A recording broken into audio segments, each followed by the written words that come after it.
50 million subscribers, a sold-out world tour, and a single stream that pulled in over 1 million live viewers at the same time. IShowSpeed is one of the most watched human beings on the planet. And if you only know him from the clips, the screaming, the chaos, the moments that break the internet every other week, you probably think his story is pretty simple. Loud kid gets famous, end of story. But it isn't.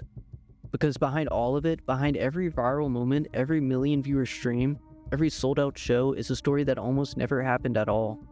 A story about grief, about a kid who sacrificed almost everything that mattered to him just to have a shot. This is a story most people have never heard.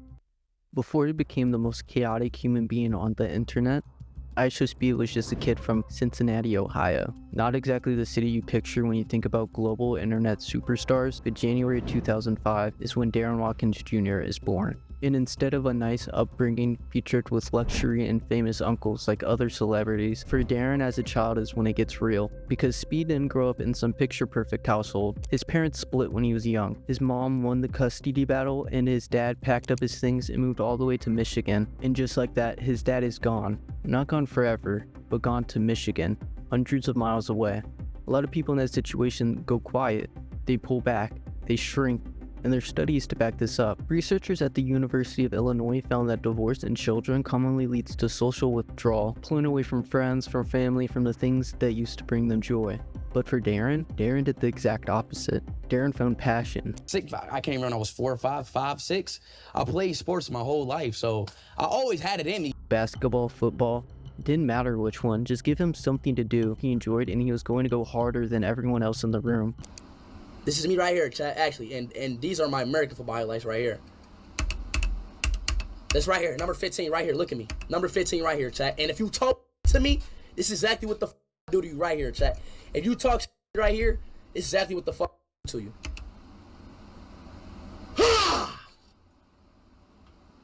And for Darren, he wasn't only great, but fast. Not just pretty good for his age fast, like people notice fast, so they gave him a name. I was always fast. That's how I got my name, Speed. When I was 7 years old, I outran a 32-year-old man.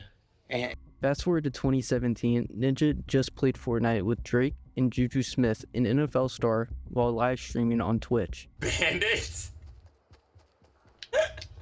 So This moment may seem small today, but back in 2017, it was national news. It was the world's first introduction to the future media of streaming.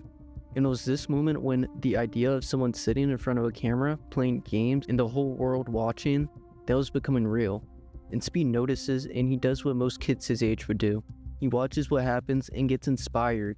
A big inspiration? Yeah, I would say there are streamers who really got me into streaming itself. Say Ninja was a big inspiration for me, you know, of me wanting to stream. Myth, like there's a lot of streamers. Like when I was a kid that watched, I was like, yo, I want to be just like them. And he actually starts the channel. No production setup, no audience, no roadmap, just a username and an idea that most people would have talked themselves out of before they even hit upload.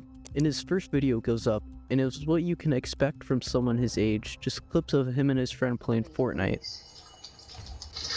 Alright, what RPG am I with? Then about a year later, his first stream, he had everything in place, except viewers.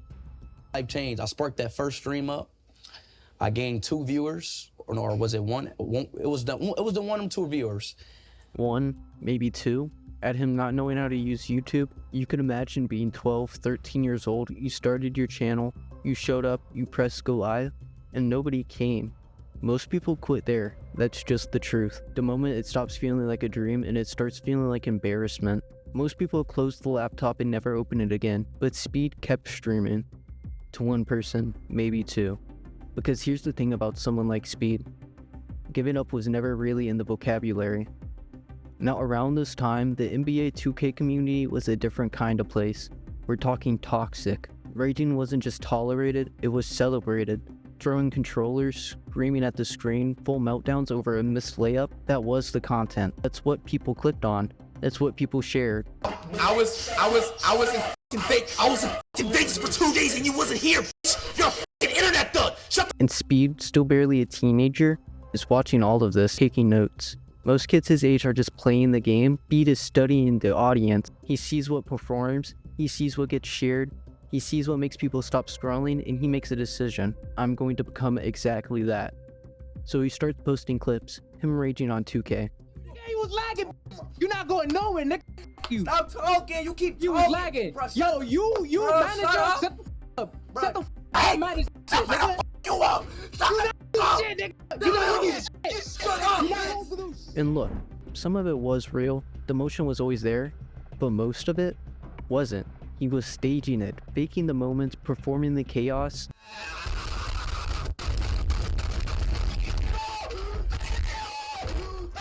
And before you say anything, that's not dishonesty, that's entrepreneurship. That's how every great founder, every person who built something from nothing, they didn't have just passion, they had precision. They looked at the market, they identified the gap, and they built exactly what the gap needed, even if it cost them something personally. Speed did the exact same thing as a teenager. But here's the part people forget. Posting these clips didn't make him cool, it made him a target. The same community that loved the content turned around and used it as ammunition.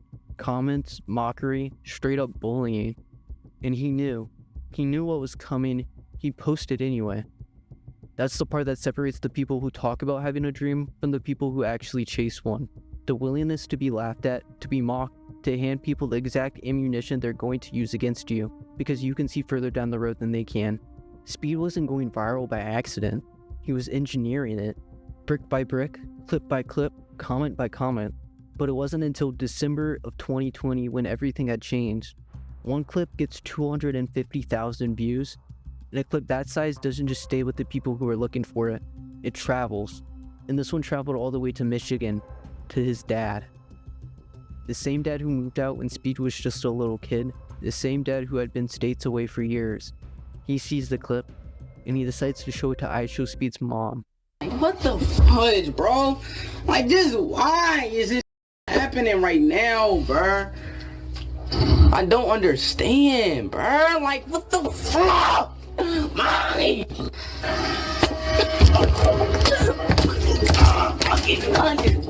Bro, this shit about to piss me off. Oh, God, it's gonna piss me off, bruh. She didn't like it. And honestly, you can understand why. From where she's standing, her son is on the internet being screamed at, being laughed at, being mocked by thousands of strangers. That's not a dream. That looks like her child being bullied. My mom seen the video. She's like, what are you doing? Blah, blah, blah. Why is everybody talking about you like online, blah, blah, blah? Because it was like hate comments. So she gives him a choice. Oh, she told me to quit. Yeah. Or I'm leaving. Like, you know, or like, you can't do this in my house. And I want you to really understand what that ultimatum actually was. It wasn't just stop making videos. It was choose your dream or choose your own mother. That's not a small decision. That's one of the hardest things a person could be asked to do. And with Speed being who he was, he knew nothing could stop him. So he decided to move out. So I'm like, I'm out. Really? Yeah. It was at Michigan, his dad's house. No ultimatums, no conditions, no one telling him to close the laptop and go to bed. For the first time, the dream had a room to grow. And the internet was starting to respond. Not viral yet, not famous, not yet. The clips were moving, getting shared, getting picked up, getting that little bit of traction that tells you, keep going. And for Speed, that was enough. Speed saw a hint, just a hint, and made the biggest decision of his life. So I dropped out my sophomore year. I was failing all my grades my sophomore year. Sophomore year, 16 years old, he drops out of high school. Now I know what that sounds like. I know what every guidance counselor, every well-meaning adult, every person playing it safe would have said in that moment. You have your whole life ahead of you. What if it doesn't work out? You can always do YouTube on the side. Speed had already heard it, and his mother, more upset than ever. And again, you can understand it. The streaming was one thing, but now her son, her 16-year-old, is walking away from his education, walking away from the safety net, walking away from every conventional path that was supposed to catch him if the dream didn't. From where she was standing, this was an ambition, this was a gamble. But his dad saw something different. Not a kid throwing his future away, not a reckless teenager chasing something unrealistic, but he saw it. The thing that's almost impossible to teach, that hunger, that locked-in obsession that makes someone incapable of quitting, and he said, I've got you. And here's what's easy to miss when you look at this moment from the outside. Dropping out at 16 sounds like giving up, but Speed wasn't giving up on anything. He was making a trade. The same trade every founder makes when they leave the stable job. You give up the safety because you really believe that what you're building is worth more than the safety net. And Speed had the receipts to back it up. Semi-viral clip, growing numbers, a father who believed in him, and 4 years of showing up to streams nobody watched. Just to be ready for that moment, somebody did. He wasn't gambling, he was collecting reps, collecting proof, collecting the kind of quiet confidence that only comes from people who have already decided they are not going to fail. And going all in worked. Slowly, but it worked. A small fan base started forming, and for a moment it felt like things were finally moving in the right direction. But this is the internet, and the 2K community didn't just consume content, they hunted, they dug into Speed's personal life, into his family, into the parts of his world that had absolutely nothing to do with a basketball video game, and they found something. Trivia, bro. Get it to me.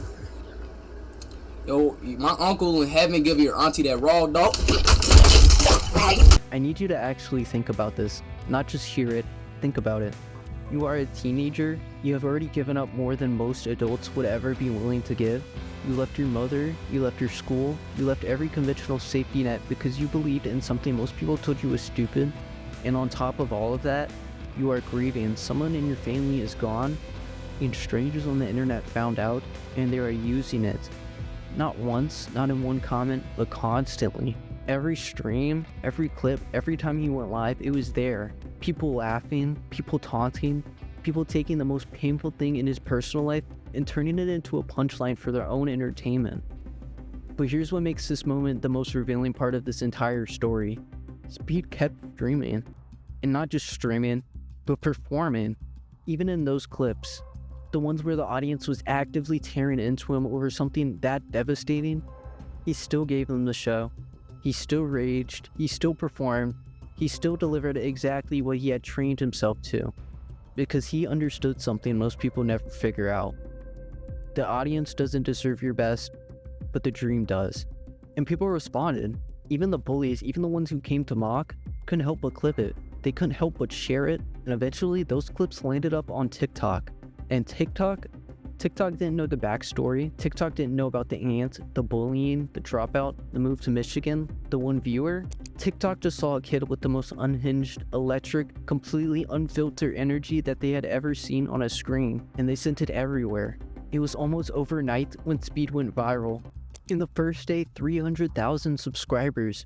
People watched the stream, they enjoyed it and clipped it and shared it. It was a snowball effect leading to the next day where he had 400,000 subscribers. And then the next day, 500,000. And then the next, and then the next, and then the next. Day after day after day. Like a machine that finally found the fuel it was always built to run on. The clips kept coming, the new viewers kept arriving, the numbers kept climbing. And somewhere in the middle of all of it, Speed crossed 1 million subscribers. And just like that, the niche 2K creator that the internet had spent months trying to break became IShowSpeed. The name everyone knew, the channel everyone was talking about, the moment everyone pointed to and said, "Where did this guy come from?" All happened in 1 week. But here's the thing about overnight success. There's no such thing. What the world saw in those 2 weeks was the explosion. What they didn't see was a kid in Cincinnati. They didn't see the channel started in December of 2016 with 0 viewers. They didn't see him studying the 2K community like a founder studying a market.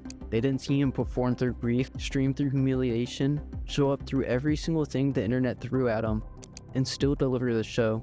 The world gave Speed 1 week, but Speed had gave himself everything. Every year, every sacrifice, every stream nobody watched, every clip he engineered, every moment he refused to let the noise be louder than the vision. People talk about being in the right place at the right time like it's luck. Like it just happens to some people and not others. But Speed didn't stumble into that moment. He built it.